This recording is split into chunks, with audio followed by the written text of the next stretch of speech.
Feliz sábado, hermanos. Pensaba tenerlo ahí abajo, pero no me gusta tener el micrófono. Lo voy a predicar de acá. Como dijo Lalo en la mañana, como dijo mi esposa hace rato, los extrañamos ya bien mucho. Gracias por su apoyo, gracias por las oraciones que han tenido. Y vemos los frutos, vemos que Dios está orando, vemos que Dios sigue orando.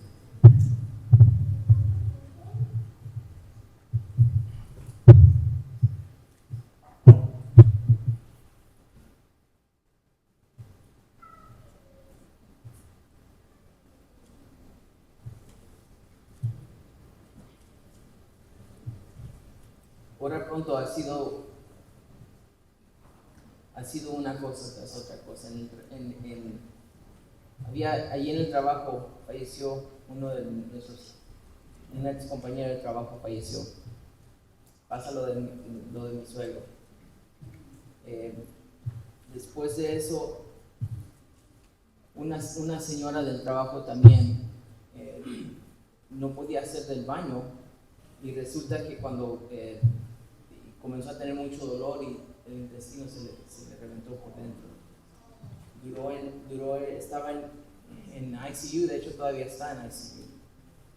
Y me recuerdo, y aparte de todo eso, tan nervioso, ni me acuerdo la contraseña. Okay. Y pasa todo esto. Algunos les he pedido también que sigan orando por mi hermana. Tiene un problema personal. Les he estado pidiendo que también oren por ella en Washington. Y recuerdo que cuando estábamos en el hospital, estábamos esperando que quieran por pasar con mi suegro, que me están diciendo todo eso está pasando. Me acuerdo de Job.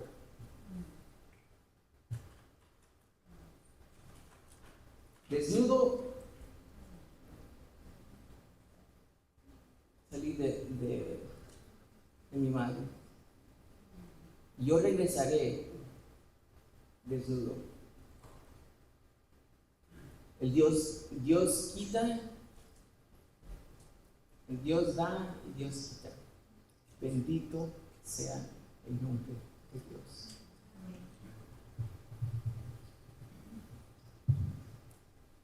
El tema de hoy lleva por nombre palabras perfectas. Es una pregunta. Palabras perfectas. Ahora pregunto, ¿las palabras de la Biblia son perfectas? Las palabras que están en ese libro son perfectas.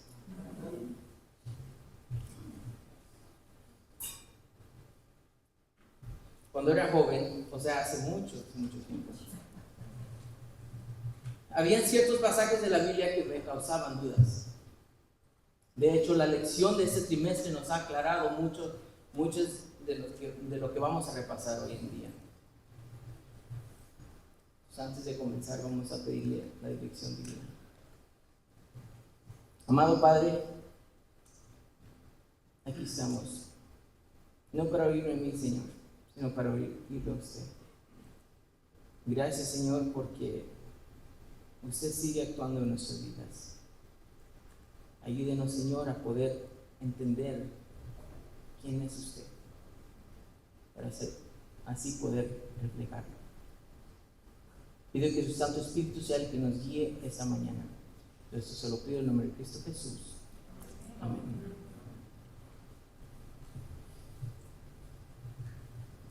Hay varios versículos de la Biblia que nos dicen que Dios es tardo para la ira. Ahora pregunto, ¿somos nosotros tardos para la ira? ¿Somos nosotros tardos para la ira? En una pareja creo que le puedo preguntar a la hermana, ¿verdad? O al hermano, si son tardos para la ira. Dios quiere que reflejemos su imagen.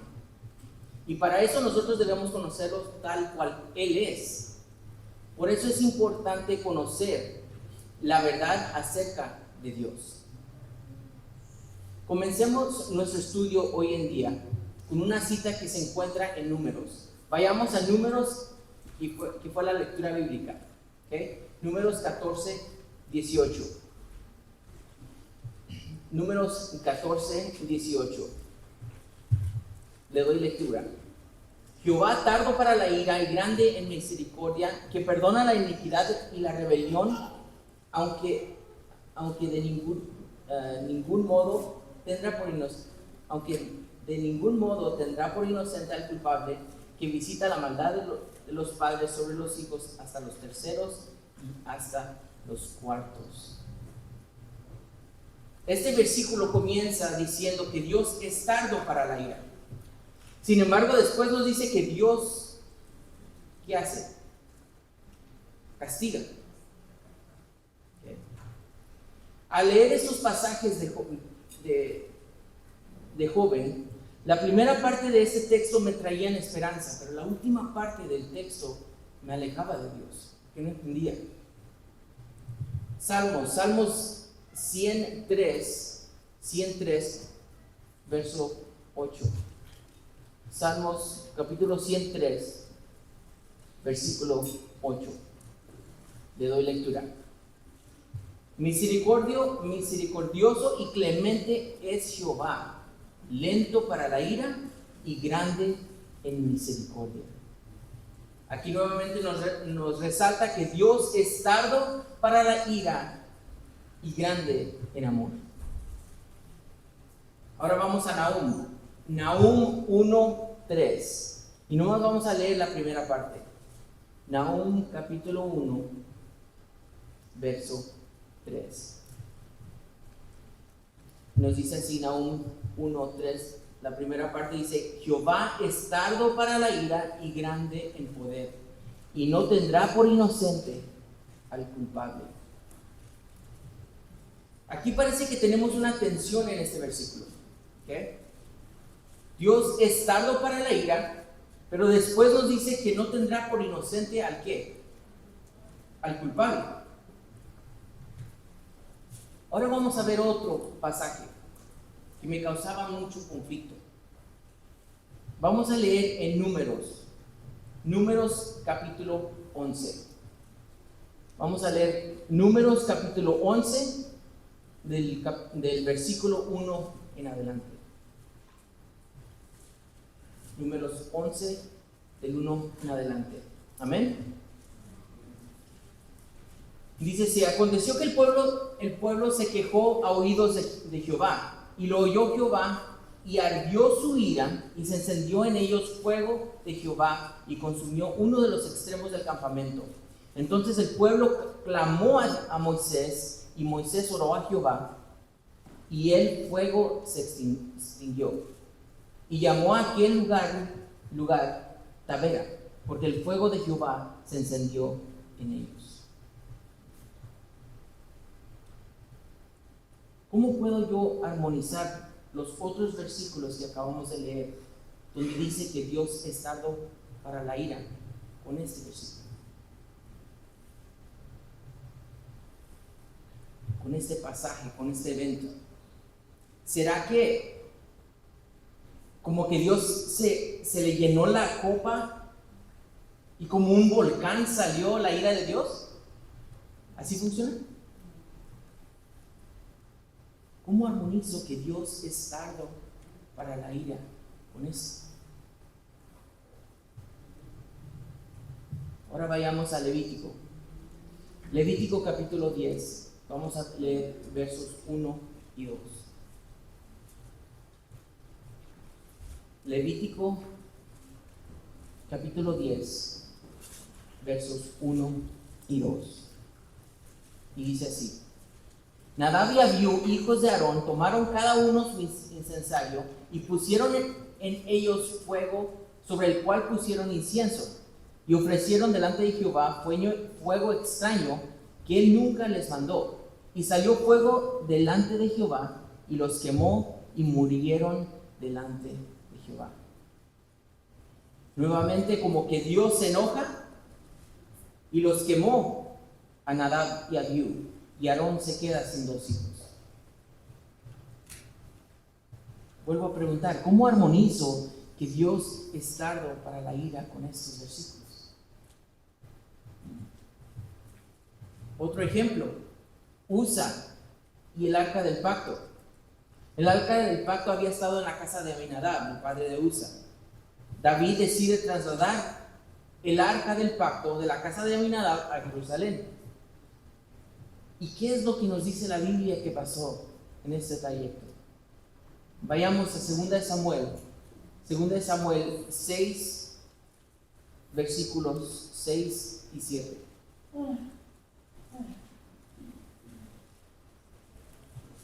Segunda de Samuel 6, capítulo 6, versos 6 y 7. Nos dice así. Cuando llegaron a la era de Nacón, Usa extendió la mano al arca de Dios y la sostuvo porque los bueyes tropezaban. Y el furor de Jehová se encendió contra Usa y lo hirió allí Dios por aquella temeridad y cayó muerto junto al arca de Dios. Dios es tardo para la ira.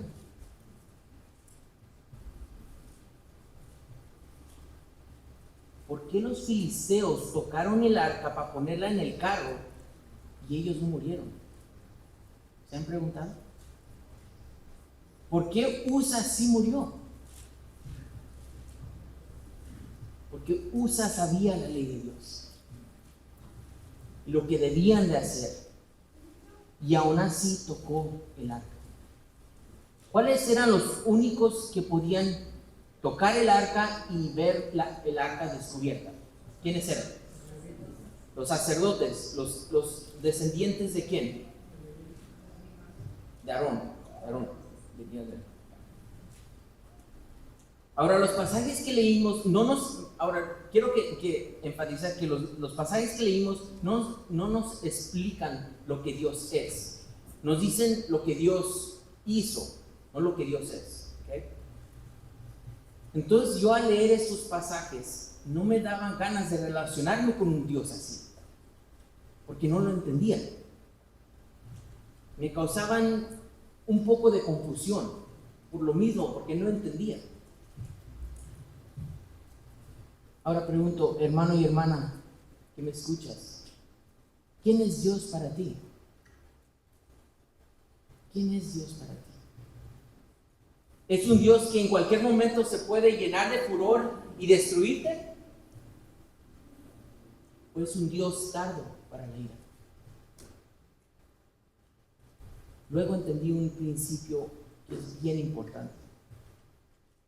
La revelación de Dios a los seres humanos es progresiva. Vuelvo a repetir, la revelación de Dios a los seres humanos es progresiva. No es progresiva en la historia, no nomás en la historia, pero también en la Biblia. ¿El Dios del Antiguo Testamento y del Nuevo Testamento es el mismo?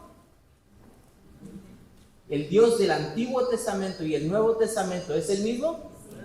Amén. Recuerdo que un amigo de mi papá le decía que no le gustaba leer el Antiguo Testamento porque el Dios del Antiguo Testamento era un Dios de venganza. Era de la forma que lo miraba él. ¿Pero es así? Dios era, es y por siempre será igual. Dios no ha cambiado. Lo único que cambia son los escritores de la Biblia y la revelación de Dios.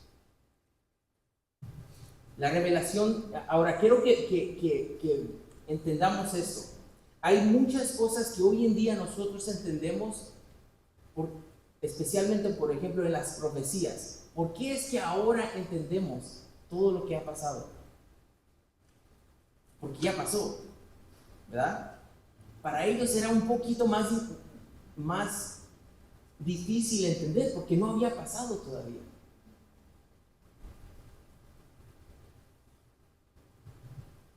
Pero Dios es el mismo. La revelación de Dios, como dijimos, es progresiva. Los escritores del Antiguo Testamento no tenían la revelación plena como lo tuvieron los del Nuevo Testamento. Ahora pregunto, ¿por qué? ¿Por qué es? ¿Qué les faltaba a ellos? Porque Jesús todavía no había venido y nadie había visto a Dios viviendo entre los hombres. Después de Jesús, vemos que los escritores de la Biblia tienen una visión mucho más clara de lo que es Dios. Ahora, sin el Antiguo Testamento no puede haber el Nuevo Testamento. ¿Amén? Okay. Pero hay alguien en el Nuevo Testamento que es más importante y nos trae mejor entendimiento. ¿Y quién es esa persona? Nuestro Señor Jesucristo. Entonces, al leer el Antiguo Testamento y el Nuevo, tengo que leer usando el filtro de Jesús. Al hacer esto, ahora sí puedo entender mucho más. ¿Amén? Jesús mismo dijo: escudriñan las Escrituras porque ustedes creen que por leer la Biblia tienen la vida eterna. Pero yo les digo que las Escrituras dan testimonio de quién dijo. De Él. De mí, decía Jesús. En otras palabras, Jesús les estaba diciendo a los fariseos que si ellos no descubrían a Jesús en la Biblia, que Él era el que daba a conocer a Dios, ellos no estaban leyendo bien la Biblia.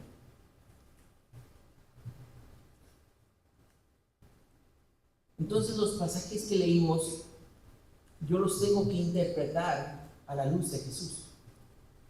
No a la luz de mis conceptos culturales o a la luz de lo que a mí me parece o entiendo, sino a la luz de lo que vemos en la vida de Jesús. Ahora, hay dos aspectos incomprensibles de Dios, ¿ok? Dos aspectos. El primer aspecto es el amor de Dios. Díganme si alguno que está aquí presente completamente entiende el amor de Dios. ¿Alguien de aquí entiende qué es el amor de Dios por completo? A nosotros nos gusta hablar del amor de Dios, ¿verdad? Porque nos gusta que nos hablen. Pero entender el amor de Dios en su totalidad no lo podemos comprender. ¿Por qué no lo podemos comprender? Porque nosotros cuando amamos muy diferente a como Dios ama. Nosotros amamos egoístamente cuando amamos. Doy un ejemplo. ¿Por qué amamos a nuestro hijo? Porque es nuestro hijo, ¿verdad? Porque es nuestro hijo. Ahora le pregunto a Hidalgo, si Aiden, tú amas a mi hijo, ¿verdad? Pero si Aiden le hiciera algo a Lía, la cara lo dijo todo.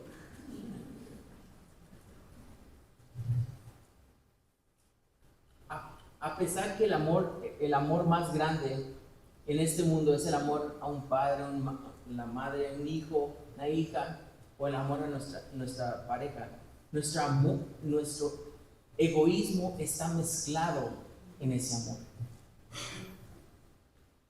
Y Dios no. Dios ama porque ama. ¿Cuántos dicen amén? Y eso es lo que nosotros no podemos entender. Cuando hablamos del amor de Dios, lo comparamos a nuestro amor. Pero tenía que ser otra palabra para el amor de Dios, porque la palabra amor es como yo amo, pero Él ama mucho más que lo que yo puedo amar. Entonces aquí tenemos un principio importante, un principio del adventismo del séptimo día. Esto es algo que nos diferencia de cualquier otro movimiento. Y es que es cómo leemos la Biblia. ¿Y qué cree el adventismo? El adventismo cree, y de antemano les digo que oigan antes de hacer sus assumptions, ¿okay? El adventismo cree que las palabras de la Biblia no son perfectas como para yo poder entender sin la dirección divina. Amén. Yo no puedo agarrar este libro y entenderlo por completo como un manual. ¿Okay? Yo necesito la dirección divina para que me ayude a entender. Porque hay muchas cosas que yo por sí mismo, humanamente, no las puedo entender. Lo que es perfecto es a quién describe la Biblia, y el mensaje también es perfecto. ¿Cuántos dicen amén? Pero las palabras de la Biblia no son perfectas. ¿Cuántas veces usted les ha tocado que hablan con una persona, o no ir a este versículo, o no ir a este versículo, no concuerdan? Pero porque nomás están agarrando un versículo, no están agarrando el libro completo. Ahorita vamos a clarificar en ese aspecto. Por eso es que yo necesito el Espíritu Santo que me haga entender el mensaje perfecto, que en palabras humanas quedan cortas. Porque las palabras escritas no alcanzan a describir la realidad de Dios. ¿Estamos de acuerdo? Amén. Por eso tenemos 66 libros y solo tenemos una pequeña noción de lo que es Dios. Nos dice que por una eternidad vamos a estar en el cielo aprendiendo de las maravillas de lo que es Dios. Sí, por una eternidad, con una mentalidad mucho más despejada de lo que tenemos ahorita, vamos a estar estudiando lo que es Dios. ¿Qué tan poquito entendemos de lo que es Dios ahora?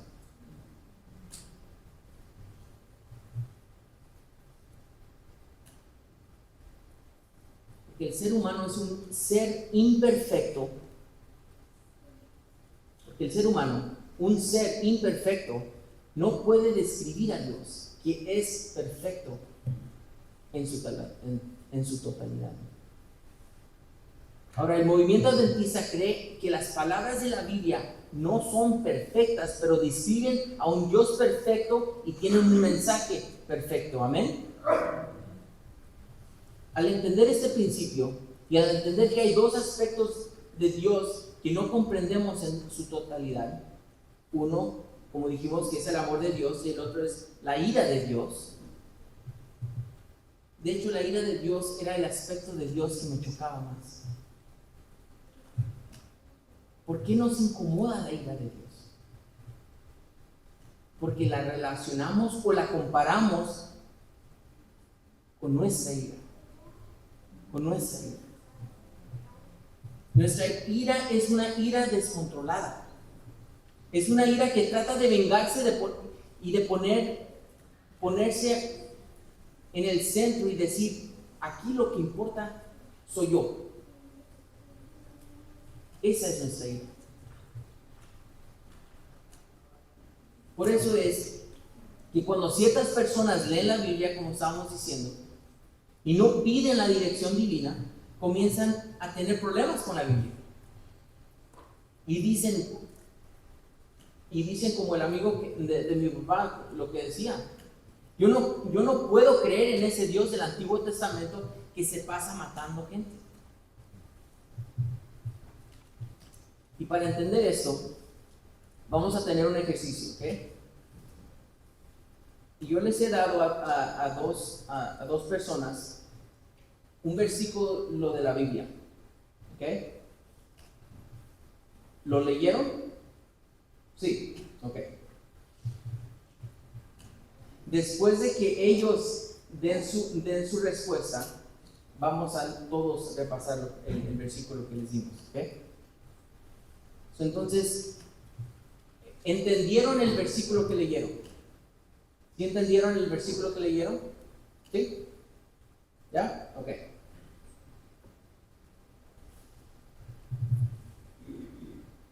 Ahora, les pregunto y quiero que los dos me contesten a la misma vez.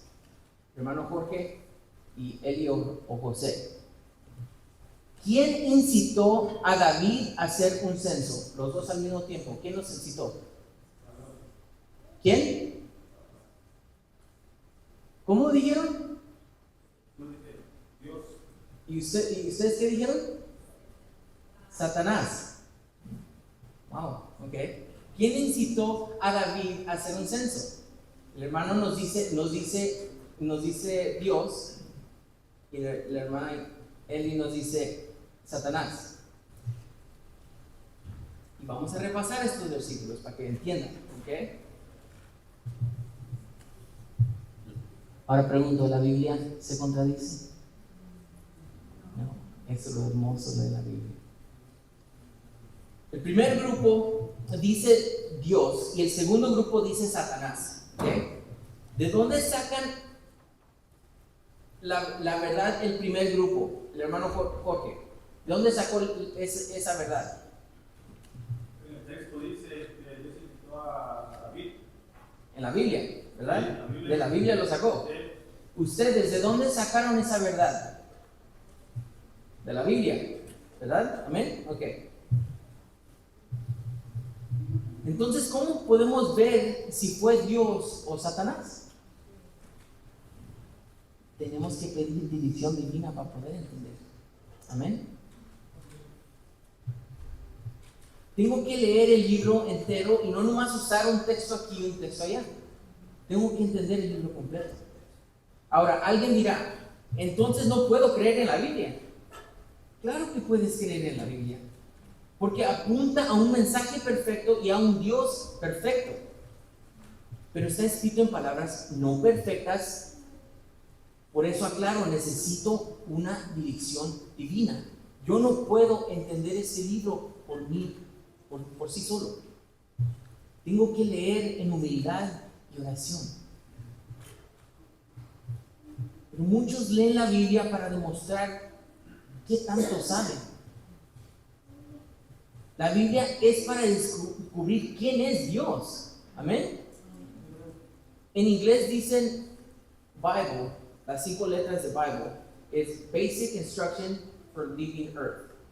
Instrucciones básicas para irnos de la tierra. Pero yo al leer, entre más veo, ese libro me dice quién es Dios. Me dice la revelación de Dios. Ahora, ¿quién incitó a David a hacer un censo? Aquí tenemos dos versículos que según a lo que vemos se contraponen. Ahora los vamos a leer. Segunda de Samuel 24:1. Segunda de Samuel 24:1.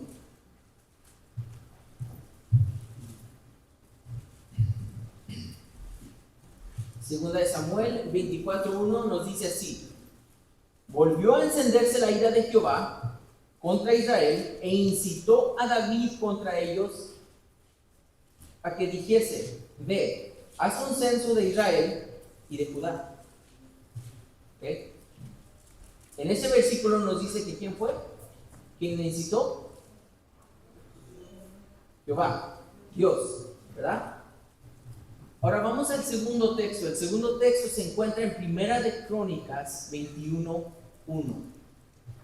Primera de Crónicas 21:1.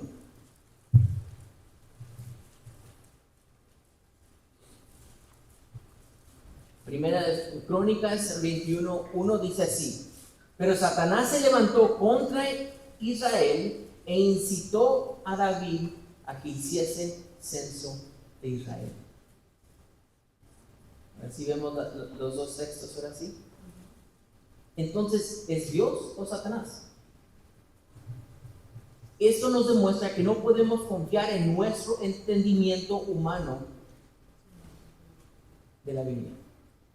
Dios quiere que confiemos en ¿quién? En Él. Y Él, por medio del Espíritu Santo, nos llevará a descubrir el mensaje perfecto de la Biblia. Vuelvo a preguntar, ¿quién fue? ¿Dios o Satanás? Vamos a volver a ver los textos. Voy a ir back and forth de uno al otro, ¿ok? Entonces, de uno al otro. Segunda de Samuel 24:1 dice: volvió a encenderse la ira de Jehová contra Israel e incitó a David contra ellos a que dijesen: ve, haz un censo de Israel y de Judá. Pero cuando lo comparamos con Crónicas, podemos entender que muchas veces donde aparece la ira de Jehová es ¿quién? La ira de Jehová de alguna manera es Satanás obrando. Y eso lo hemos estudiado en la lección. Como dijimos, la revelación de Dios es progresiva. En el Antiguo Testamento solo hay 3 pasajes que hablan de Satanás. ¿Okay? Hay solo 3 pasajes que hablan de Satanás. ¿Okay? El primero es Job, capítulo 1 y capítulo 2. ¿Okay? El segundo es Zacarías, capítulo 3. Y el tercero es el texto último que leímos, el texto de Crónicas, que es primera de Crónicas, capítulo 21. ¿Por qué sería esto? ¿Por qué es que no se hablaba mucho de un personaje que se llama Satanás? Ahora, porque no quiero que se me vayan a perder, quiero que ustedes pónganse a pensar que ustedes están en aquel entonces y no tienen toda la Biblia completa como la tenemos ahorita. ¿Okay? Tengan eso en mente. Entonces, ¿por qué sería esto? Porque Dios estaba revelando a su pueblo. ¿A quién quería Dios que conociera? ¿A él o a Satanás? A él. Dios. Dios no estaba interesado en que su pueblo conociera a Satanás. Estaba interesado en que lo conocieran a él. Ahora, la revelación de Dios en el Antiguo Testamento mayormente es sobre Dios, no Satanás. Sin embargo, en el Antiguo Testamento Satanás estaba actuando. ¿Amén? ¿Okay? Pero como la revelación de Dios es progresiva, entonces los escritores del Antiguo Testamento todavía no tenían la total revelación de saber que había un personaje que se llamaba Satanás. Creo que esto los va a comenzar a tener dudas. Quiero que pongan atención, ¿ok? Es más, al fin del Antiguo Testamento, el último libro del Antiguo Testamento que se escribió fue el de Primera de Crónicas. Y allí aparece la persona de Satanás con letra mayúscula. Que fue en el año por ahí como 400 antes de Cristo. Para entonces ya había una conciencia del personaje de Satanás. Ahora pueden decir, ¿cómo es esto?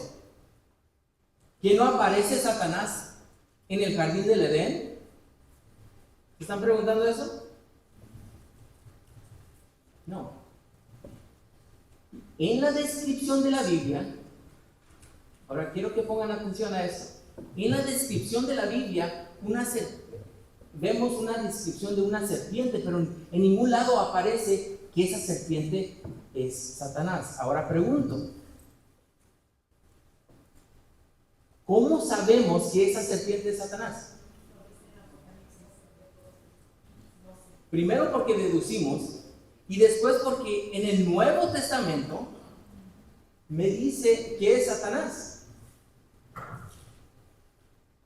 De hecho, el que trae la revelación de que hay un personaje que es Satanás es ¿quién?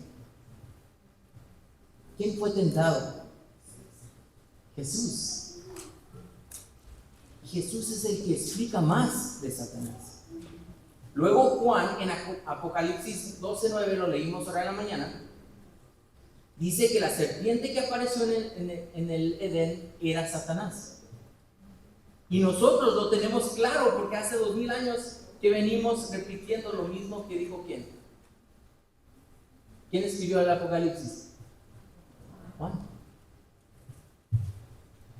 Pero para la gente del Antiguo Testamento no era tan claro el personaje de Satanás. En Job también aparece Satanás. Pero el libro de Job fue canonizado o aceptado alrededor de los años 400 antes de Cristo, porque se encontraban con un conflicto en aceptar este libro. Ahora, fíjense que cuando nosotros leemos lo que pasó con Job, nosotros sabemos quién era el que hacía sufrir a Satanás, a este Job. ¿Quién fue el que hizo sufrir a Job? ¿Quién fue? Satanás. Ok. Sin embargo, cuando Moisés escribe el libro de Job, describe un diálogo entre Dios y Satanás, pero en el diálogo describe a Dios haciendo lo que le permitió a Satanás. Y quiero que leamos eso en Job. Job capítulo 2, y vamos a ver el verso 3. Job capítulo 2, verso 3. Amén. Job capítulo 2, verso 3. Nos dice así: y Jehová dijo a Satanás: ¿no has considerado a mi siervo Job, que no hay otro como él en la tierra, varón perfecto y recto, temeroso de Dios y apartado del mal? Ahora quiero que pongan atención, porque muchas veces he leído este versículo y no fue hasta ahora que estaba estudiando este tema que vi esto, que está bien claro. Sigue diciendo: y que todavía retiene su integridad aun cuando tú me incitaste. ¿Está hablando quién? Jehová es el que está hablando. Cuando tú me incitaste contra él para que la arruinara sin causa. ¿Quién arruinó a Job? ¿Dios o Satanás? Satanás. Sin embargo, acá en el diálogo aparece Dios, que él lo había arruinado.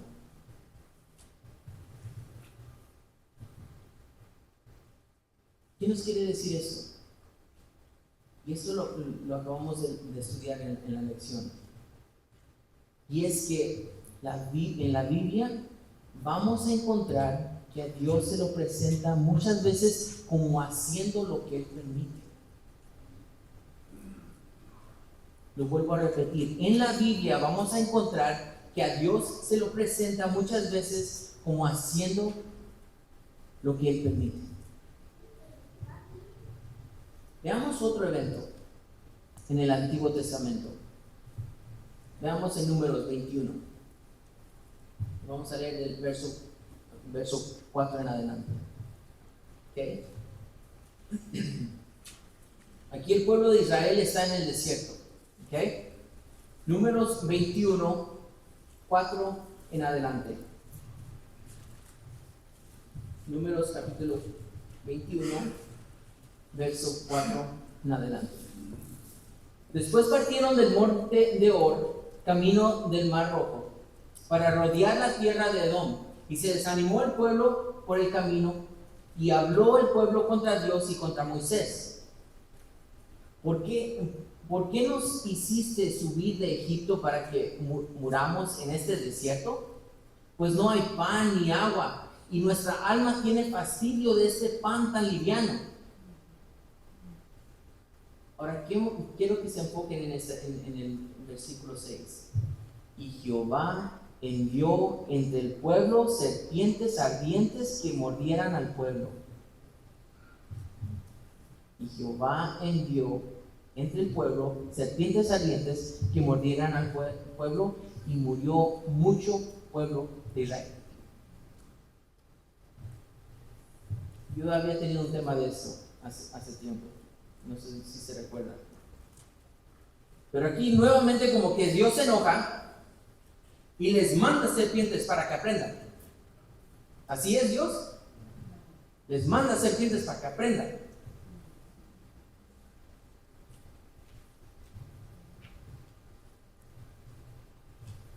Eso es lo que nosotros interpretamos de acuerdo a la letra de la Biblia, pero no de acuerdo al Dios que muestra la Biblia y al Dios que se manifiesta en Jesús.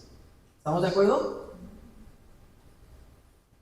Ahora, lo hermoso es que nosotros, la iglesia adventista ha sido bendecida con un profeta. Y ella explica esta parte. De hecho, ahora en la mañana me estaba fijando ya cuando le di el último repaso que no apunté. Me acuerdo que es capítulo 37 o 38. Creo que es el 38, pero no me acuerdo qué libro. Pero la hermana de White dice así. Dice, porque había estado escudado por el poder divino, Israel no se había dado cuenta de los innumerables peligros que lo habían rodeado continuamente. En su ingratitud e incredulidad habían declarado que deseaban la muerte, y ahora el Señor permitió que la muerte les sobreviniera.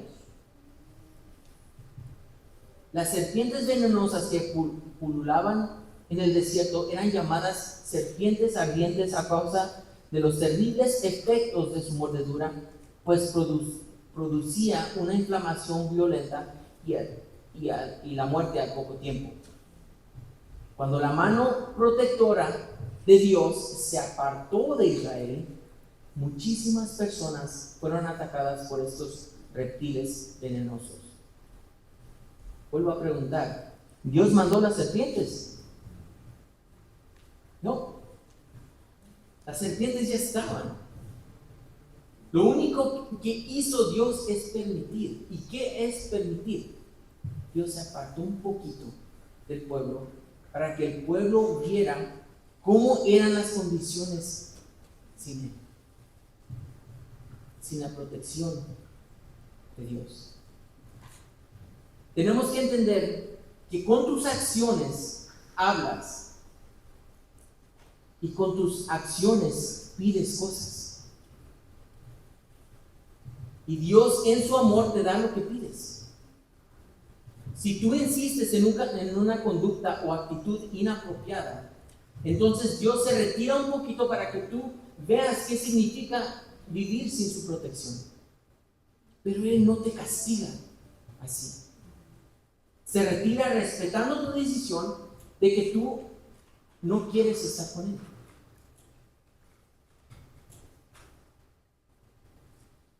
El libro es Patriarcas y Profetas. Patriarcas y Profetas. Gracias, hermano.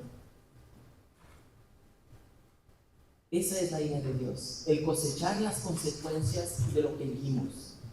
La ira de Dios no es que se enoja de repente y que te manda un rayo.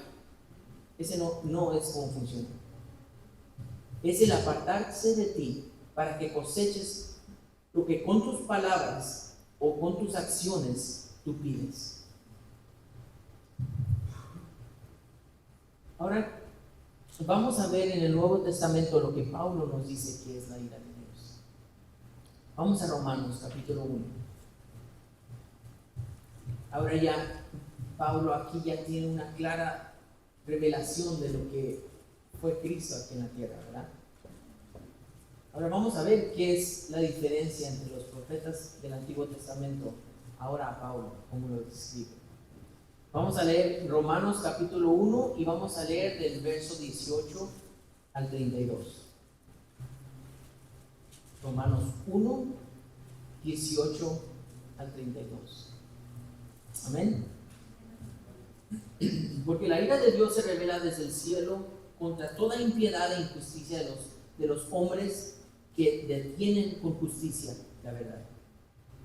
Porque lo que de Dios se conoce les es manifiesto, pues Dios se lo manifestó. Porque las cosas invisibles de Él, su eterno poder y deidad, se hacen claramente visibles desde la creación del mundo, siendo extendidas por medio de las cosas hechas, de modo que no tienen excusa. Pues habiendo conocido a Dios, no le glorificaron como a Dios, ni le dieron gracias, sino que se envanecieron en sus razonamientos y su necio corazón fue entenebrecido. Profesándose sabios, se hicieron necios y cambiaron la gloria de Dios incorruptible en semejanza de imagen de hombre corruptible, de aves, de cuadrúpedos y de reptiles. Por lo cual también, ¿qué dice? por lo cual también Dios los entregó a la inmundicia en las concupiscencias de sus corazones, de modo que deshonraron entre sí sus propios cuerpos, ya que cambiaron la verdad de Dios por la mentira, honrando y dando culto a las criaturas antes que al Creador, el cual es bendito por los siglos. Amén. Por esto, ¿qué dice otra vez? Dios los entregó a pasiones vergonzosas, pues aún sus mujeres cambiaron el uso natural por el que es contra la naturaleza. Y de igual modo también los hombres, dejando el uso natural de la mujer, se encendieron en su lascivia unos con otros, metiendo hechos vergonzosos hombres con hombres, y recibiendo en sí mismo la retribución debida a su extravío. Y como ellos no aprobaron tener en cuenta a Dios, ¿qué vuelve a decir? Dios los entregó a una mente reprobada para hacer cosas que no convienen, estando atestados de toda injusticia, fornicación, perversidad, avaricia, maldad, llenos de envidia, homicidios, contiendas, engaños y malignidades, murmuradores, detractores, aborrecedores de Dios, injuriosos, soberbios, altivos, inventores de mal, desobedientes a los padres, necios, desleales, sin afecto natural, implacables, sin misericordia. Pablo aquí nos describe la ira de Dios como ¿qué? Como que Dios entrega, Él se aparta. Pero no es que me lo mande. Muchas veces hemos oído decir esto, que el castigo a los homosexuales es el SIDA. No, el SIDA es el resultado de lo que Dios permitió, el resultado de los homosexuales. Por ejemplo, si yo tengo un auto, que dice Beto que el hermano Dani es el mecánico de Mercedes. Si yo le llevo mi carro a nuestro hermano Dani para que me lo arregle, y al llevarlo él me dice que le eche aceite y yo le echo agua y se me descompone, ¿quién tiene la culpa? ¿El mecánico o la tengo yo? Él me dice que le eche aceite, pero yo le puedo echar todo lo que yo quiera. Ya cuando se descomponga, él me dijo lo que hiciera. La ira de Dios es yo cosechar las consecuencias de mis decisiones. Y pueden decir, pero en la Biblia hay veces como que sí manda que Dios que pasen cosas malas. Y eso es lo que vamos a repasar también. Ahora en Romanos 1, capítulo 1, el verso 32 es el único que no hemos leído. Vamos a leer el verso 32. Romanos 1, 32, termina Pablo diciendo: quienes habiendo entendido el juicio de Dios, los que practican tales cosas son dignos de muerte. No solo las hacen, sino que también se complacen con los que las practican. En otras palabras nos dice que hay un periodo en que la gente conoce a Dios y después rechaza a Dios, y Dios los entrega sus resultados de sus propias decisiones. Cuando van cosechando las consecuencias de sus propias decisiones, luego ellos comienzan a querer meter a más gente. Entonces ahora, ¿qué dice? ¿Eres digno de qué dice? De muerte. Porque ahora estás perturbando para que otros cosechen el mal, y eso es lo que Dios no tolera. Si tú te quieres perder, está bien, pero no molestes a nadie. ¿Qué dice? Mejor es que te ates una piedra de molino al cuello y te tires ¿a dónde? En medio del mar. Porque Dios interviene muchas veces. Interviene para proteger a los que sí quieren salvarse. Ahora pregunto, ¿qué es la justicia? justicia es darle a cada uno lo que pide. Y como Dios es amor y justo, Él no puede dejar de darme lo que yo pido. Tú y yo somos arquitectos de nuestro propio destino. Si siembras trigo, ¿qué es lo que vas a sembrar? Trigo, ¿verdad? Si yo planto trigo, es lo que me va a dar. Yo no puedo sembrar trigo y esperar cosechar maíz, ¿verdad? Y yo diciendo que yo voy a plantar esta semilla de trigo y yo voy a creer que es maíz, y porque creo que es maíz va a salir maíz, pero cuando sale, ¿qué es lo que va a salir? Trigo.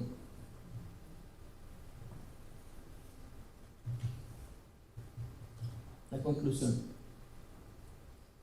Nahum 1:13 nos dice: Jehová es tardo para la ira y grande en poder, y no tendrá por inocente al culpable. Cuando nosotros vemos que Dios le quita la vida a alguien en el Antiguo Testamento, quiere decir que Dios había estado trabajando con esa persona por mucho tiempo. Pero esa persona continuamente le había pedido a Dios que se aleje. Y Dios simplemente le dio lo que él pedía. Las palabras de Dios, las palabras de la Biblia no describen la realidad de Dios. Las palabras de la Biblia no son perfectas, pero describen a un Dios perfecto. Con esto en mente, podríamos interpretar a Nahum 1:3 de esta forma: Jehová no quiere darle a nadie lo malo que pide, y tiene el poder de hacer que alguien malo pida algo bueno por medio del Espíritu Santo. Él es amor. Sin embargo, como respeta la libertad, aunque eso implique la separación eterna, le dará a cada uno lo que pidió.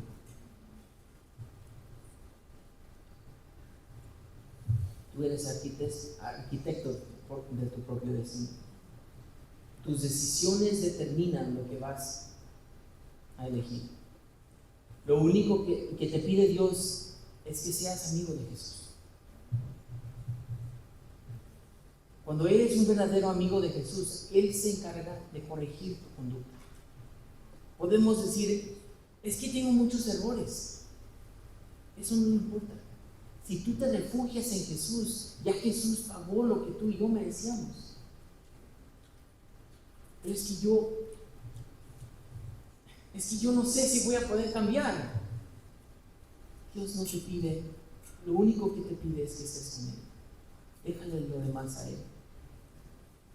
Dios nomás quiere que estés con Él. Y poco a poco vas a empezar a caminar hacia la eternidad. Y cada día vas a sentir la sensación de la presencia de Dios.